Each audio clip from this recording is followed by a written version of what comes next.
I'm Trevor DeGroat here live at Braden River High School, getting ready for the first round of the playoffs, and with me is the head coach of the Braden River Pirates, Coach Kurt Bradley. Coach, how are you and your team feeling as you get ready for your first round playoff matchup against the Gulf Coast Sharks? You know, we're excited. Got a game at home. You know, excited to Gulf Coast just got here, so it's starting to kind of feel like a football game now, and finally the weather's cooled off a little bit. So, you know, playoffs at home, couldn't ask for much more. We've got an awesome home crowd. You know, kids are fired up, ready to go. 10-0 season, definitely. You guys made the playoffs last year. How does that experience from last year help this year's team, if at all?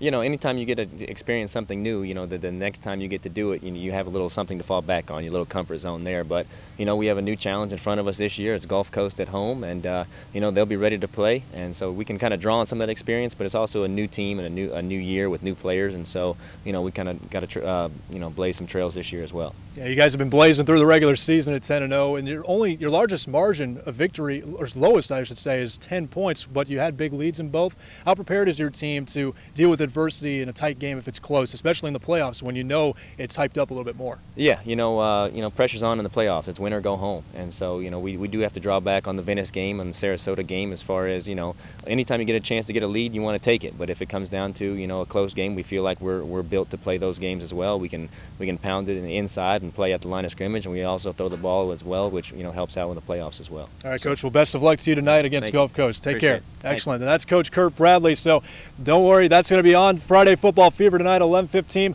The other matchups are going to be Oak Ridge from Orlando taking on Manatee in the Hurricane Stadium. The other 7A matchup features Venice on the road versus South Fort Myers. In 6A, Charlotte and Port Charlotte facing Pinellas County teams Osceola and Clearwater. And in Class 5A, Lemon Bay hosts Immokalee. Southeast traveling to Fort Myers to face 8-2 Dunbar. Cardinal Mooney making the longest trip to Fort Pierce, Florida, taking on John Carroll Catholic. So tune in tonight to Friday Football Fever for all of the highlights.